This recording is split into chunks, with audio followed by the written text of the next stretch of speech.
오늘 오전 11시 반쯤 경기도 고양시 마두역 앞에 있는 지상 7층짜리 상가 건물 기둥이 무너졌습니다. 건물 붕괴가 우려되면서 건물 안에 있던 상인과 이용객들은 모두 대피했고 현재는 건물 외부 인도까지 일부 내려앉은 상태입니다. 정부가 현행 거리두기 조치를 2주 더 연장하기로 했습니다. 청소년 방역 패스는 3월부터 적용하되 한 달간 계도 기간을 주고 내년 1월 10일부터는 백화점과 대형 마트에도 방역 패스를 의무화하기로 했습니다. 거리두기 연장으로 손해를 본 소상공인과 자영업자에게 선지급 후 정산 방식으로 보상금이 지원됩니다. 정부는 내년 1분기에 약 55만 명을 대상으로 500만 원을 지급하고 보상액이 확정되면 정산할 예정입니다. 더불어민주당 이재명 후보는 오늘 코로나 거점 병원을 찾아 병상 확대 방안을 논의했습니다. 잠시 뒤에는 공공의료 확충 방안을 발표하고 국민 정책 제안 행사에 참여해 그동안 발표해온 공약들을 소개할 계획입니다. 선대위 구성을 두고 국민의힘 내홍이 깊어지고 있는 가운데 김종인 총괄선거대책위원장과 이준석 대표가 오찬 회동을 했습니다. 국민의힘 윤석열 후보는 현재 이 대표와의 갈등 상황은 아니라며 후보와 대표로서 각자 역할을 다하며 선거 캠페인을 진행할 생각이라고 밝혔습니다. 올해 소비자 물가 상승률은 2.5%로 10년 만에 최고치를 기록했습니다. 특히 12월 소비자 물가가 3.7% 상승하면서 내년 상반기에도 물가 고공행진은 이어질 것으로 보입니다. 경기도 고양시 마두역 앞에 있는 고층 상가 건물에서 기둥이 무너지는 사고가 났습니다. 건물 붕괴까지 우려되는 상황이라 안에 있는 상인과 이용객 등 300여 명이 모두 대피했습니다. 현장에 나가 있는 취재기자 연결해 자세한 이야기 들어보겠습니다. 이준엽 기자. 네, 경기 고양시 마두동 고층 상가 앞에 나와 있습니다. 네, 지금 현장 상황 어떤지 전해주시죠.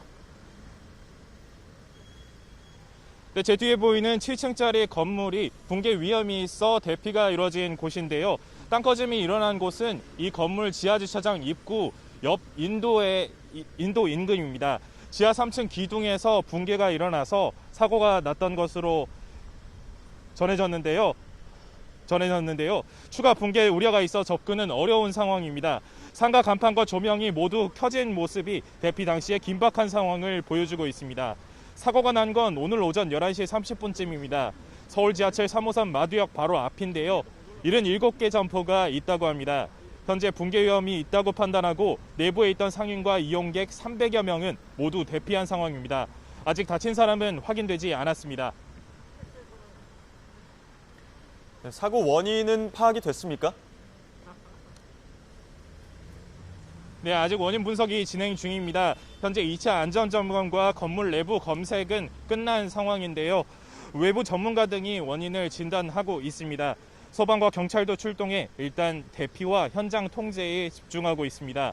다만 추가 붕괴 위험이 있는 데다 지하철역 바로 앞이라서 얼마나 더 상황이 번질지 예측하기 어렵습니다.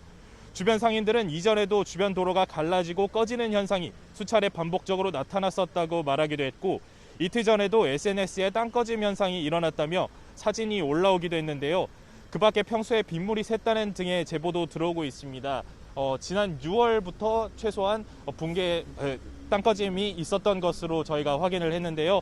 고양시는 재난 대응 기동반을 파견하고 원인을 찾기 위해 전문가를 긴급 요청했습니다. 지금까지 경기 고양시 마두동 고층 상가 앞에서 YTN 이준엽입니다. 네, 정부가 지금의 사회적 거리두기를 2주 더 연장하기로 했습니다. 또 백화점과 대형마트에 방역 패스를 의무화해 방역 관리를 강화하고 청소년 방역 패스는 새학기가 시작되는 3월 1일부터 적용하겠다고 발표했습니다. 김부겸 국무총리의 발언 직접 들어보시죠. 정부는 영업시간 제한, 사적 모임 축소 등 현재의 사회적 거리두기를 2주간 더 연장하고자 합니다. 많은 사람들로 붐비는 백화점과 대형마트에 대해서는 방역 패스를 의무화하여 방역 관리를 한층 더 강화하겠습니다. 논란이 되었던 청소년 방역 패스는 새 학기가 시작되는 3월 1일부터 적용하되 한 달간 계도 기간을 두기로 하겠습니다. 이번 거리두기 연장 조치로 우리 공동체는 2주간 더 일상과 생활을 조금씩 양보한 채 방역에 집중해야 할 것 같습니다. 앞으로 2주 동안 시민의식을 조금만 더 발휘해 주신다면, 그래서 방역 상황이 안정된다면 방역 조치 완화를 적극 검토하도록 하다는 말씀을 드립니다. 코로나19의 새 변이 바이러스인 오미크론이 확진 대부분을 차지할 만큼 퍼지면 사회적 거리두기를 유지하더라도 내년 1월 말에는 확진자 규모가 14,000명대에 이를 수 있다는 예상이 나왔습니다. 더불어민주당 최혜영 의원이 질병관리청에서 받은 수리 모델링 결과에 따르면 오미크론 변이 감염자가 확진자의 대부분을 차지하는 수준으로 확산할 경우 현행 거리두기를 유지해도 다음 달인 내년 1월 말 12,000에서 14,000명대 확진자가 발생한다고 예측됐습니다. 오미크론 변이 확산을 고려하지 않는다면 현행 거리두기를 유지했을 때 내년 1월 말 확진자 규모는 2,700에서 3,100명대로 감소할 것으로 전망됩니다. 코로나19로 어려움을 겪는 소상공인들에게 내년 설 연휴 전에 손실보상금 500만 원씩이 먼저 지급됩니다. 신청 대상은 지난 3분기에 신속보상을 받은 70만 곳 가운데 이달 영업시간 제한 조치 영향을 받은 소기업과 소상공인 55만 곳으로 정산은 나중에 합니다. 선지급 후 정산 방식에 난색을 보였던 정부가 입장을 바꿔 자영업자들의 요구를 수용했습니다. 정부는 오늘 이 같은 내용의 손실보상 선지급 프로그램을 발표하면서 신청자 대다수가 설 연휴 시작 전에 지급받을 수 있도록 하겠다고 설명했습니다. 이를 위해 신용등급 같은 별도 심사 없이 대상 여부만 확인되면 바로 입금할 계획이라고 덧붙였습니다. 최근 3개월간 3%대의 고공행진을 이어오던 올해 소비자 물가가 10년 만에 최고치를 기록했습니다. 고물가는 당분간 계속될 것으로 전망되는데 정부는 서민 물가 안정을 최우선 과제로 두고 대응하기로 했습니다. 보도에 오인석 기자입니다. 11월 3.8%가 오르며 10년 만에 최고 상승률을 보였던 소비자 물가는 12월에도 3.7%가 뛰었습니다. 3개월 연속 3%대의 고물가 행진이 이어지면서 서민들이 체감하는 장바구니 물가는 한층 버거워졌습니다. 야채라든지 과일이라든지 장을 보러 가게 되면 예전보다 물가가 좀 많이 오른 것 같아서 장 보기가 두려운 그런. 올해 연간 소비자 물가 상승률은 2.5%를 기록했습니다. 2011년 4.0% 이후 10년 만에 최고치입니다. 농축수산물과 국제 원자재 가격 상승, 수요 회복 등이 맞물리면서 물가가 치솟았습니다. 올해 농축수산물은 8.7%가 올라 10년 만에 최고 상승률을 기록했습니다. 달걀과 파, 사과, 돼지고기, 국산 쇠고기 등의 오름폭이 컸습니다. 석유류는 국제 유가 상승 영향으로 13년 만에 최대 폭으로 올랐는데 휘발유와 경유, LPG 모두 두 자릿수 상승률을 기록했습니다. 우유값 상승으로 가공식품도 2.1% 올랐고 집세도 2017년 이후 상승률이 가장 높았습니다. 12월에도 공업제품과 서비스, 농축수산물 가격이 모두 뛰었습니다. 정부는 당분간 이 같은 물가 오름세가 지속하다가 점차 상승세가 둔화할 것으로 전망하고 있습니다. 오미크론 변이 바이러스와 글로벌 공급망 차질 등은 불확실한 변수로 꼽았습니다. 어려운 물가 여건을 감안하여 정부는 각별한 경각심을 갖고 내년에도 서민 생활 물가 안정을 최우선 정책 과제로 두고 물가 부처 책임제를 중심으로 총력 대응하겠습니다. 정부는 다음 주 설 민생 안정 대책을 발표하면서 설 성수품을 설 3주 전부터 공급하기로 했습니다. 장바구니 물가 부담을 완화하기 위해 설 민생 대책은 일주일 앞당겨졌습니다. YTN 오인석입니다. 더불어민주당 이재명 대선 후보가 공공의료 확충 공약을 발표한 뒤에 기자들과 일무일탑을 통해 각종 현안 관련 입장도 밝혔는데요. 조금 전 현장 화면 직접 보시겠습니다. 함께 하시는 우리 언론인 여러분, 그리고 이 장면을 혹여 보게 되실 우리 국민 여러분, 정말 2021년 고생 많으셨습니다. 모두에게 힘든 한 해였고 또 그 힘든 상황을 우리 국민들이 서로 양보해 가면서 또 국가 정부의 이런 방침에 협조해 가면서 슬기롭게 넘어왔던 것 같습니다. 내년 한 해는 올해보다는 더 나아지기를 바라고 또 더 나아질 수 있도록 하는 게 저희들의 의무니까 최선을 다하겠다는 말씀드립니다. 새해 복 많이 받으시기 바라고요. 모두 건강하시면 좋겠습니다. 지금 질문해 주신 내용이 꽤 좀 이렇게 예민한 문제들인데 제가 드린 말씀은 우리가 진영 논리에 갇혀서 또 흑백 논리에 빠져서 내 편은 언제나 옳고 상대편은 언제나 나쁘다. 그리고 내가 하는 정책은 다 옳고 상대가 하는 정책은 다 나쁘다. 이런 도구마에 빠져 있었던 것 같습니다. 그래서 결국 정치라고 하는 게 잘하기 경쟁을 통해서 더 나은 상황을 만들고 또 좋은 일에는 협조하고 잘못된 일은 견제하는 그런 정상적인 관계로 가야 되는데 지금까지 아쉽게도 그러지 못했던 측면이 좀 많다는 게 제 생각입니다. 그래서 제가 드리는 말씀은 정책에는 저작권도 없고 또 인재를 사용하는 데는 경계가 있어서는 안 된다라는 생각 때문에 지금까지도 정책의 채택이나 또 인재의 기용에 있어서 구분하지 않았다는 말씀을 드립니다. 저는 앞으로도 국가 경영에 있어서 인재를 등용하고 또 역할을 부여하고 또 필요한 정책을 채택하고 집행하는 데서 네 편, 내 편, 보수, 진보, 좌우 가리지 말자는 입장입니다. 그래서 그런 정부는 특히 이제 내각 구성에 있어서 우리 쪽, 우리 진영, 가까운 사람, 아는 사람을 넘어서서 경계 없이 유능한 사람, 또 실력 있는 사람들을 최대한 배치하겠다는 말씀으로 제가 실용내각, 또 통합내각 이런 말씀을 드렸습니다. 근데 이게 좀 지나치게 또 멀리 가가지고 이거 혹시 대연정 아니냐, 또 여러 가지 정치적 연대 연합을 얘기하는 거 아니냐 이런 말씀을 하시는데 아직 거기까지 저희가 구성한 건 아니라는 말씀을 드립니다. 인재 등용과 정책 채택에서 진영에 구속되지 않겠다. 광범위하게 인재를 쓰고 정책을 채택하겠다는 말씀이라는 점 말씀드립니다. 네, 다음 질문 받겠습니다. 네, 저 오른쪽 끝에 계신 손 드신 분, 네, 마이크 주십시오.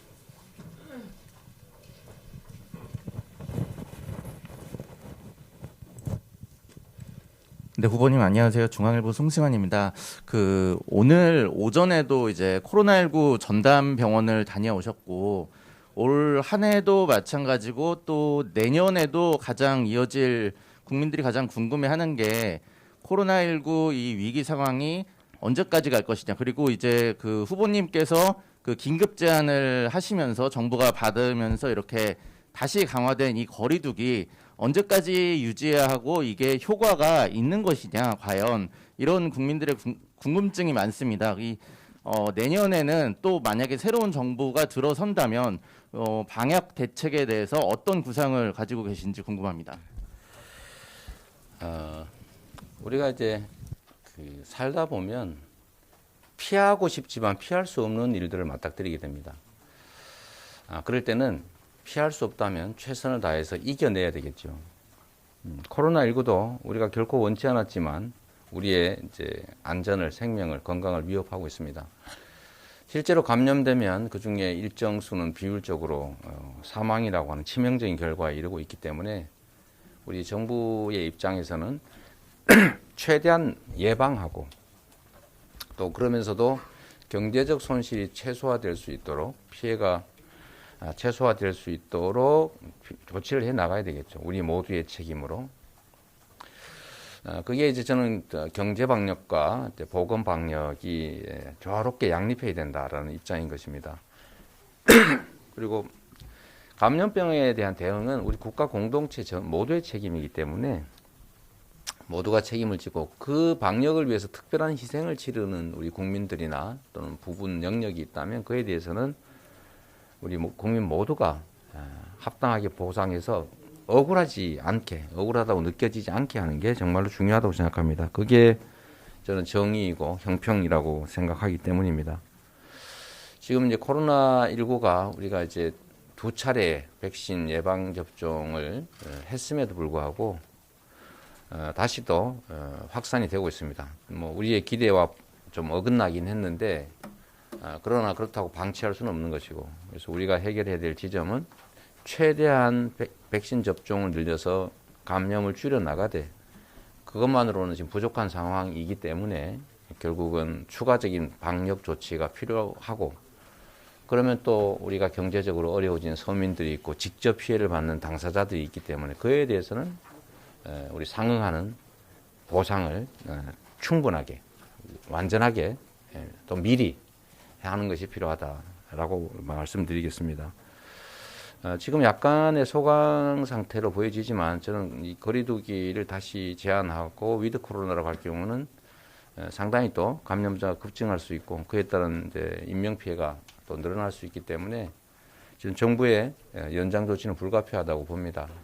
그러나 그 사이에도 기술은 발전하고 있고 치료약은 또 개발되고 있고 또 우리의 대응 능력도 커져가기 때문에 최대한 빠른 시간 내에 이제 이 사태가 종결되길 바라지만, 그러나 우리의 기대와는 다르게 상당히 오래 지속될 수 있다는 게 일반적 예측 같습니다. 함께 노력하면 좋겠고요. 다행히 이번에 정부에서 저희가 제시했던 원칙, 완전한 보상, 금융 지원 아닌 재정 지원, 그리고 사후 보상 지원이 아니라 사전 보상과 지원, 이 원칙을 저희가 말씀드렸는데 충분치는 않지만 이번에 또 500만 원 선지원하고 추후 정산하는 방식으로 하겠다고 해서 조금의 이제 정부 대응 방식에 약 변화가 있는 것 같습니다. 다행스럽게 생각하고요. 저는 여전히 지원이 너무 미약하다라고 믿는 사람이기 때문에 어쨌든 정부에 계속 증액 지원, 더 완전한 지원, 또 그 피해를 보상하기 위한 조치들을 계속 요구해 나가고, 또 감염이 확대되지 않도록 필요한 조치들, 예를 들면 백신 접종을 확대 강화하는 등을 포함해서 계속 협조해 나가도록 노력하겠습니다.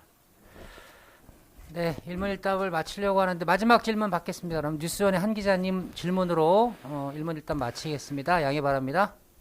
마이크 좀 전해주세요.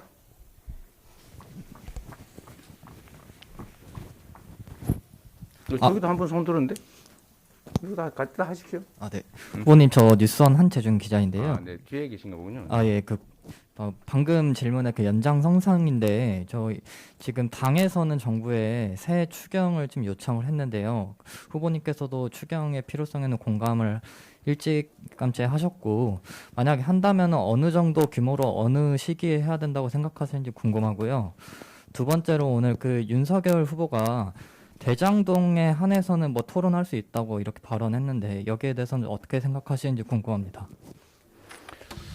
일단 추경 문제는 이미 이제 추경으로 편성된 예산을 지금 다 써버린 상태라서 앞으로 우리가 대응하기 위해서 당연히 추가의 예산이 필요할 거기 때문에 추경은 어차피 할 수밖에 없는 상태입니다.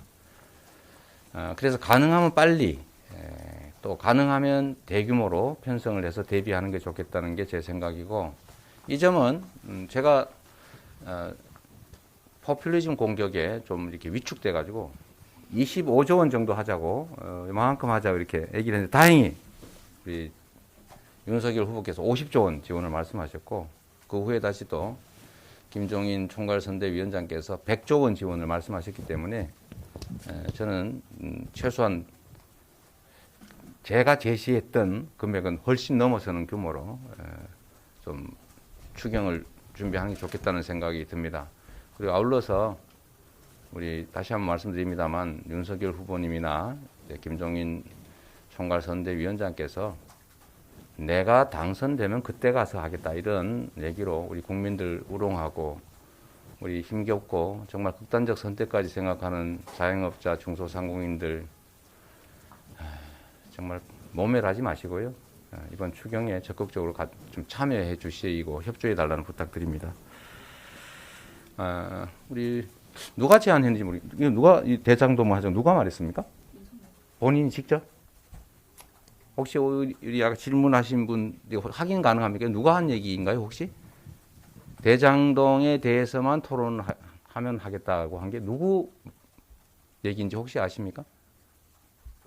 국민의힘 뭐 핵심 관계자 네, 발로 윤 후보가 기사가 직접 나왔더라고요. 얘기한 건 예, 아니고요. 예. 그 관계자 그런 거죠. 비실명의 관계자발 주장입니다. 이것도 윤핵관이 한 얘기라고 봐야 되나? 이거 나중에 아니라고 하면 그만 아닌가 이거? 그럴 수 있습니다. 예. 저는 이게 윤 후보나 우리 그 윤 후보의 선대위의 공식 입장이 아닐 거라고 저는 믿습니다. 어떻게 국민들 앞에 이런 제안을 할 수 있겠어요? 국민의 삶을 놓고 나라를 어떻게 운영하겠다든지 이런 걸 하고 그럴 능력이 있는지를 검증하자는 건데 특정 과거 사안에 대해서 누구를 비난하기 위한 목표에 네거티브만 하자는 정책 토론, 이건 정책 토론이 아니죠. 네거티브 전을 하자고 설마 제안했겠습니까? 저는 아닐 거라고 생각하기 때문에 확인되면 그때 제가 입장을 말씀드리는 게 좋을 것 같아요. 나중에 분명히 또 아닙니다 이럴 가능성이 많아서 저는 아닐 거라고 생각하고 아닐 거라고 믿고 싶습니다. 설마 이런 제안을 하셨겠어요? 네, 감사합니다. 이상으로 현안 질문도 아니, 모두 마치겠습니다. 네, 이재명 대선 후보의 질의응답 듣고 오셨습니다. 대선 전국 주요 현안 지금 오늘 발언까지 합쳐서 여야 의원 두 분과 함께 짚어보도록 하겠습니다. 박상혁 더불어민주당 의원, 배준영 국민의힘 의원 나오셨습니다. 두 분 어서 오십시오. 네, 안녕하십니까. 예.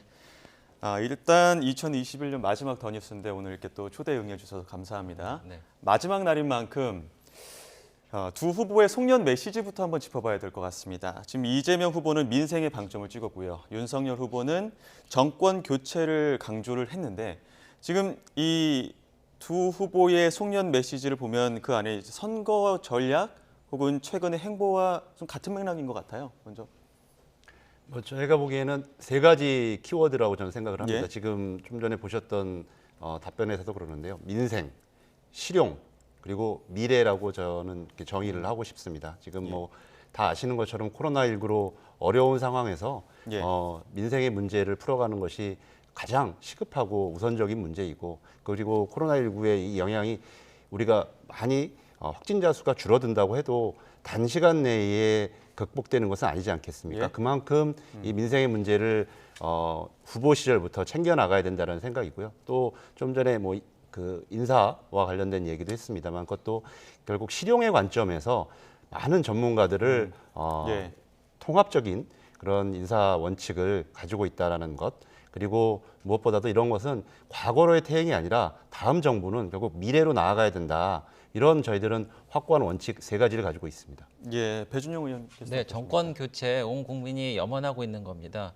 지금 문재인 정부가 입법부, 사법부, 행정부, 방송, 시민단체까지 모든 기관을 다 장악했습니다. 그래서 브레이크 없는 폭주를 하고 있는데요. 그래서 그 급격한 노동 정책으로 내 일자리가 사라지고 그리고 그 잘못된 주택 정책으로 내 집이 없어지지 않았습니까?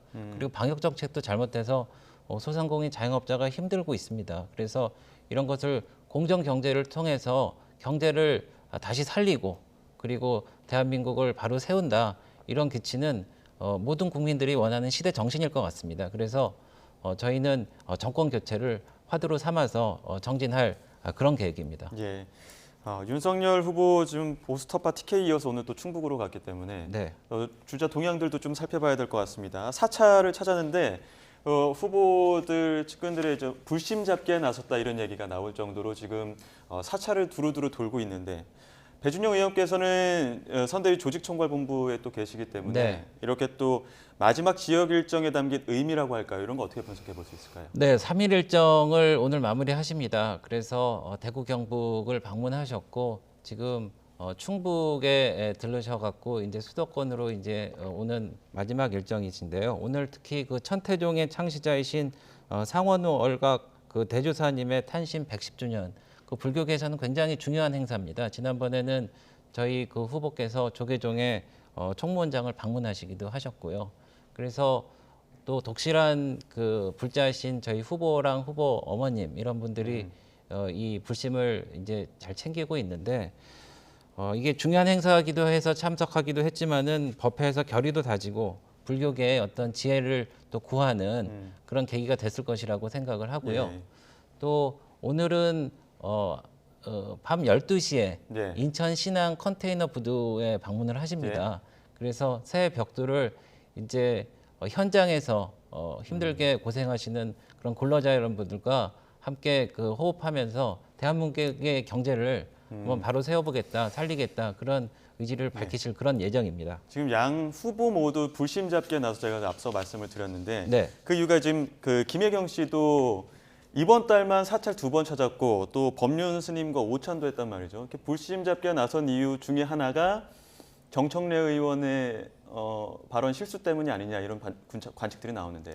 예, 먼저 뭐 당 지도부에서도 말씀을 주셨습니다만 조계종을 비롯한 많은 불교계에 조그만 여러 심려를 드린 것에 대해서는 저희들도 다시 한번 송구한 마음이다라는 생각이 들고요. 예. 뭐 이번 계기를 통해서 다시 한번 그동안 불교계에서 요구하시고 있고 그다음에 많이 의견 주시고 있는 내용들 더 겸허히 좀 수렴해서 예. 뭐 그런 부분들 더 오늘도 의총장에서도 그런 관련된 예. 보고도 있었습니다. 그래서 그런 부분들을 더 착실하게 불교계와 깊은 대화를 나눠야 되겠다라는 의원들이 좀 다짐도 했었고요. 특히 예. 김혜경 여사께서 그런 부분들 아주 밑바닥에서부터 많은 우리 불교계의 지도자들과 대화하시고 만나 뵙고 있습니다. 그런 예. 부분들이 지금 많이 전파가 되고 있다 이런 얘기들을 들리고 있거든요. 예. 앞으로도 김혜경 여사께서 그런 부분들을 이렇게 챙겨주시면 예전에 김영삼 대통령 같은 경우도 그 절실한 기독교 신자였지만 그 사모님이 불교계와 깊은 대화를 하셨던 예가 있습니다. 예, 그래서 예. 그런 부분들을 본다면 더욱더 이 대통령 후보 부인의 역할이 굉장히 중요하다 이렇게 좀 말씀을 좀 드리고 싶습니다. 네, 지금 오늘 일정 중에 뭐 양 후보 일정도 있지만 관심을 모았던 일정이 김종인 총괄선대위원장과 이준석 대표의 만남이었습니다. 네. 그 오찬을 좀 했고 앞서 뉴스로 전해드렸습니다만 김종인 위원장은 바로 자리를 떠났고 이준석 대표가 특기할 만한 뭐 입장 변화 없다, 윤 후보 만날 생각 없다 이랬단 말이죠. 네. 김종인 위원장은 이 대표가 조금만 마음만 바꾸면 될 일이다 했는데 마음이 바뀌지 않았나 봐요. 글쎄, 근데 저는 그렇게 생각합니다. 모든 사람들이 손에 손을 붙잡고 공통의 목적을 달성하기 위해서 한꺼번에 움직일 수도 있고요. 또 공통의 목적이 있으면은 맡은 자리에서 자신의 역할을 열심히 해서 결국은 그 목적을 이루기 위한 역할을 하면 된다고 생각을 하고 있고요. 예. 저희 이준석 대표 같은 경우에는 또 대표로서 역할을 하면 된다고 생각을 하고요. 다만 이런 게 여러 가지 그 당원이나 국민들로 하여금 좀 불안하거나 조금 그 송구스러운 모습을 보이는 거에 대해서는 저도 좀 안타깝게 생각을 합니다. 예. 지금 이준석 대표 앞서도 지금 오찬 끝나고 나서 선대위 얘기를 했거든요. 네. 지금 이 선대위 매머드 선대위 타면 안 된다. 네. 지금 위험하다, 큰일이다. 네. 뭐 개썰매 얘기도 하고 말을 새로 뽑아야 된다 이렇게 날선 발언들도 했었는데 이 부분에 대해서 어떻게 보십니까? 선거가 이제 뭐 2달 남짓 남았습니다. 그래서 이제는 뭐 선대위를 뭐 어떻게 개편한다든지 그 대변혁을 해갖고 한다기보다는 기존에 있었던 그런 시스템을 어떻게 효율적으로 또 초점을 모아서 하는 거에 좀 중점을 둬야 될 것 같습니다. 그래서 그 대표께서도 선대위에 참여하시지 않겠다고 하면은 대표로서 또 할 수 있는 역할을 하면 되는 겁니다. 그래서 저희가 이제 갈등지향적으로 또 이 언론에서 또 많이 다루시고 그러시는데 꼭 그렇게 같이 붙어 다니고 동일한 행동을 한다고 그래갖고 꼭 선거에 큰 효과가 있느냐 이거는 다시 한번 좀 생각해 봐야 될 문제고요. 어쨌든 이번에 대통령 선거에서 정권 교체에 실패하면은 이준석 대표도 실패하는 겁니다. 본인도 물러나신다고 공언을 하셨기 때문에 네. 설마 본인이 그런 방향으로 움직이지는 않을 거라는 것은 누구나 다 잘 알고 있는 사실이고요. 예, 그래서 본인의 역할을 하실 거라고 봅니다. 예, 본인의 역할을 하실 것이다. 그것도 또 지켜봐야 될 것 같은데 민주당이 보기에는 지금 그 국민의힘의 내홍, 보란 듯이 원팀을 또 강조하고 있기 때문에 민주당 입장에서 뭐 반사이익을 기대할 수도 있을 것 같고 전략도 좀 그런 방향으로 가고 있는 것 같은데 어떻습니까? 뭐 경쟁하고 있는 상대당의 지금 상황에 대해서 하나하나 이렇게 뭐 코멘트하는 것은 좀 적절치 않다고 생각합니다. 그런데 예. 제가 국민의힘 여러 초선 의원들하고 좀 여러 취재를 좀 해봤었는데요. 예. 사실 쉽게 말해서 부글부글 하시는 것은 사실인 것 같아요. 누가 부글부글합니까? 그러니까 초선 의원들이 이준석 대표에 대해서 초선 의원들이 예, 그런 감정은 사실이었던 것 같고 예. 얼마 전에 그래서 초선 의원들이 뭐 토론도 하려고 했다가 좀 취소한 예가 있지 않습니까? 예. 그래서 그것은 좀 사실인 것 같고요.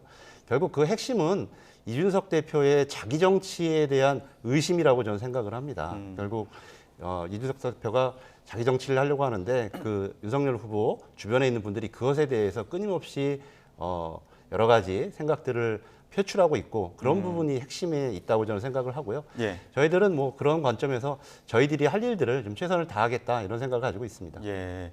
앞서 배준영 의원께서 뭐 대표와 후보가 꼭 같이 다니는 것만이 지지율을 올리는 방법은 아니다 이렇게 말씀을 하셨지만 네. 지금 최근 여론조사 보면은 여러 지표들이 모두 그 윤석열 후보의 하락세가 좀 뚜렷한 모습을 보이고 있습니다. 지금 이 부분이 뭐 배우자 관련 뭐 늦은 사과도 있겠지만 이준석 대표와의 갈등 국면이 이런 하락세를 끌고 온 거 아니냐 이런 분석들도 나오는데 어떻게 보십니까?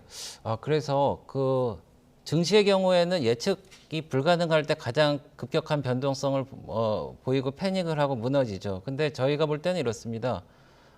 후보 부인의 사과 문제는 어느 정도 일단락 됐다고 보고요. 예. 그리고 이준석 후보 대표도 들어오시지 않는다고 했으니까 그 부분도 이제 따로 역할을 하는 걸로 일단락 됐기 때문에 그것은 앞으로 더 큰 문제가 안 되겠다. 저는 오히려 그렇게 생각을 하고요. 예. 그리고 지지율이 지금 많이 떨어진 거는 뭐 사실입니다만은 지금 68일인가 이렇게 됐는데 예전에 예를 보니까 2002년도에 노무현 이회창 때 저희 이회창 후보가 41%, 노무현 후보가 32%인데 64일 차 되는 D-64일 차 되는 그런 거였는데 저희가 뒤집혀서 졌습니다. 예. 그러니까 시간은 많고 또 선거라는 게 정말 끝까지 어떻게 될지 모른다는 거는 여기 계신 뭐 모든 시청자분들도 잘 아시기 때문에 일희일비하지 않고 저희가 갈 거고요. 또 하나 첨부해서 말씀드리면은 저희는 불확실성이 어느 정도 이렇게 해소됐는데 근데 민주당 이재명 후보인 경우에는 말이죠. 그 대장동 의혹에 관련된 의혹이 지금 하나도 해소되지 않았단 말이죠.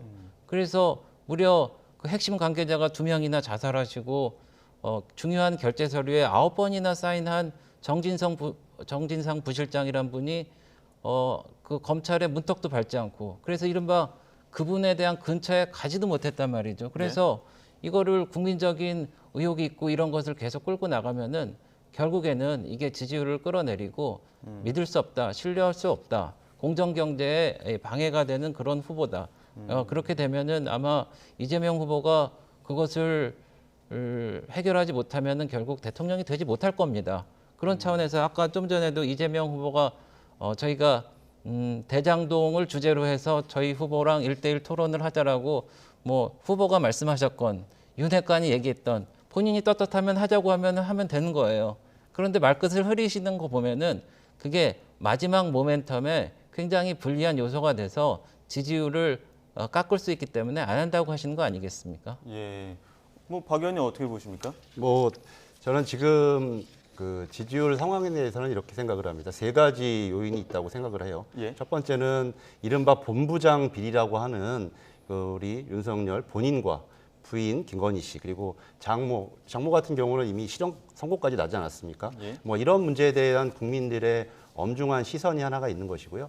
두 번째는 이 대통령 후보를 뽑는데 토론을 회피하는 아주 기형적인 지금 양상을 보이고 있습니다. 그래서 그런 것에 대한 국민적인 굉장히 매서운 비판의 목소리가 있고요. 세 번째는 노골적인 지금 네거티브 공세로 가고 있습니다.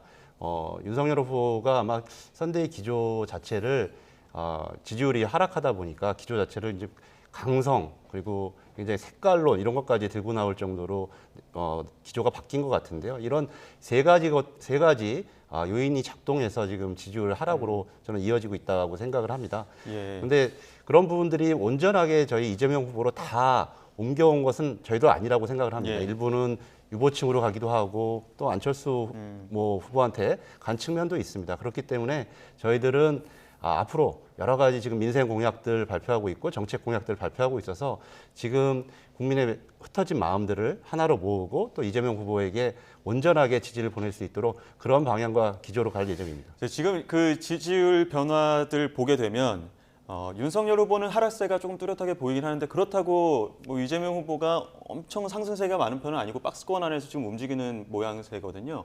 그러다 보니까 이재명 후보는 어떤 돌파의 모멘텀 그리고 윤석열 후보는 반전의 모멘텀이 필요하다고 얘기는 하는데 그런 사이에서 안철수 후보에 대한 러브콜이 양 당에서 나오고 있습니다. 이 부분에 대해서도 좀 짚어봐야 될 것 같은데 먼저 송영길 대표는 과학기술부총리 공약 이재명 후보가 냈다. 뭐 안철수 후보의 염두에 둔 것 아니냐 이런 분석들도 나오는데요.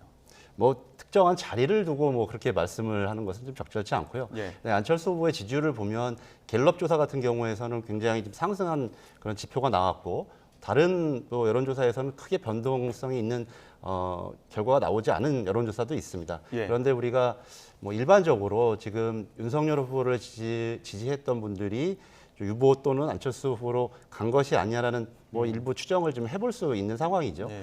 그래서 지금은 뭐 안철수 후보가 정권 교체를 얘기하면서 출마를 했습니다만은 또 안철수 후보도 미래에 대한 여러 가지 메시지를 오래전부터 해왔던 분이기 때문에 그런 부분에서 우리가 충분히 대화하고 공감대를 가질 수도 있겠다. 아마 예. 송영길 대표의 취지는 그런 예. 것으로 좀 생각됩니다. 예, 김종인 위원장의 뉘앙스도 조금 바뀌었습니다. 단일화가 선거의 승리에 도움이 될 것이다 이렇게 또 발언을 했는데 이 부분에 대해서는 어떻게 보십니까?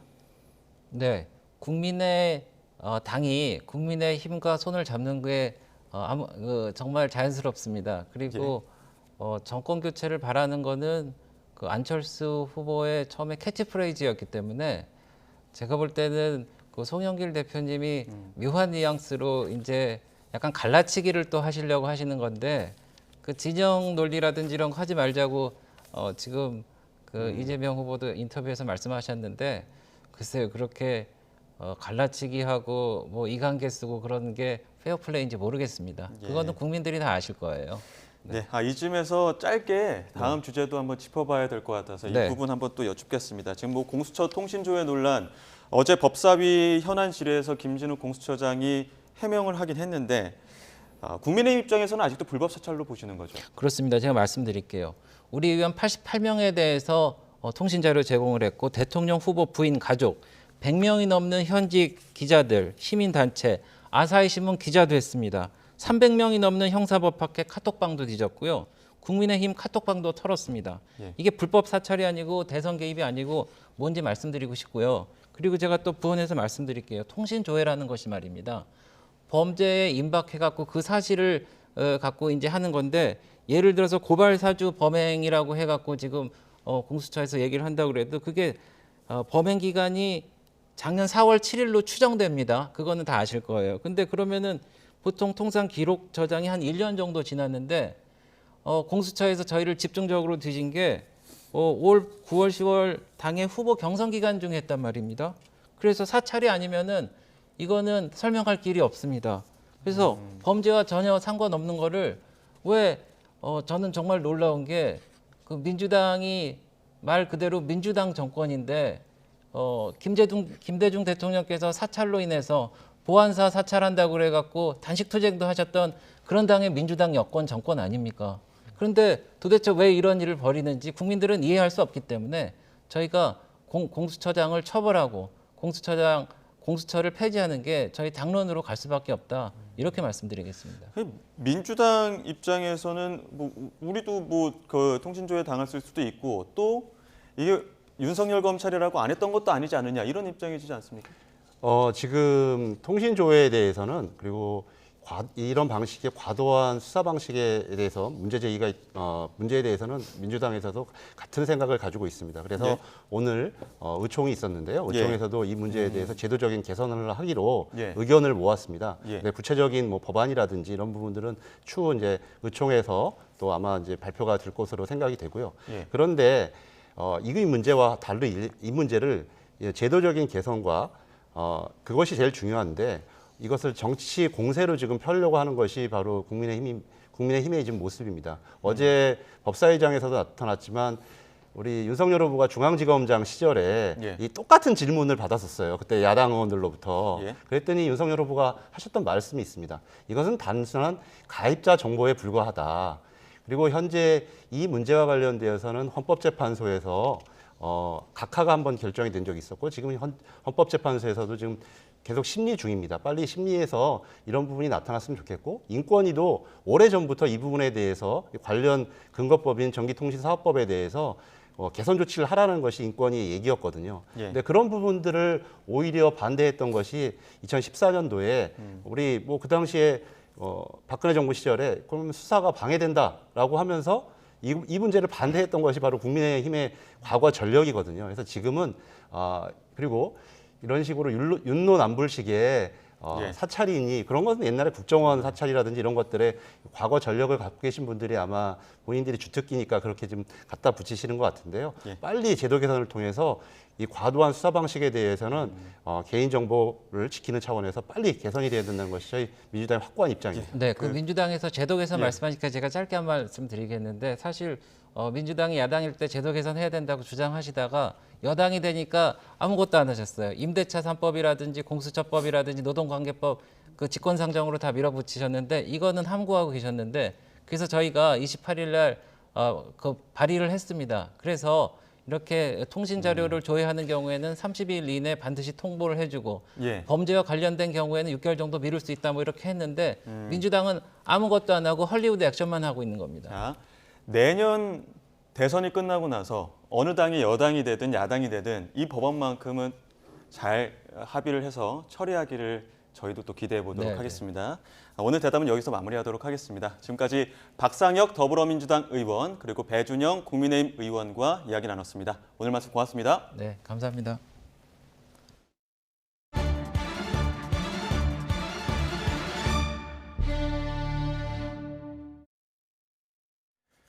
네, 강추위가 이어지고 있지만 올해 마지막 해넘이는 전국 대부분 지방에서 볼 수 있을 전망입니다. 오늘은 서울 남산에 날씨 중계차 나가 있습니다. 현장 연결해 보겠습니다. 윤수빈 캐스터.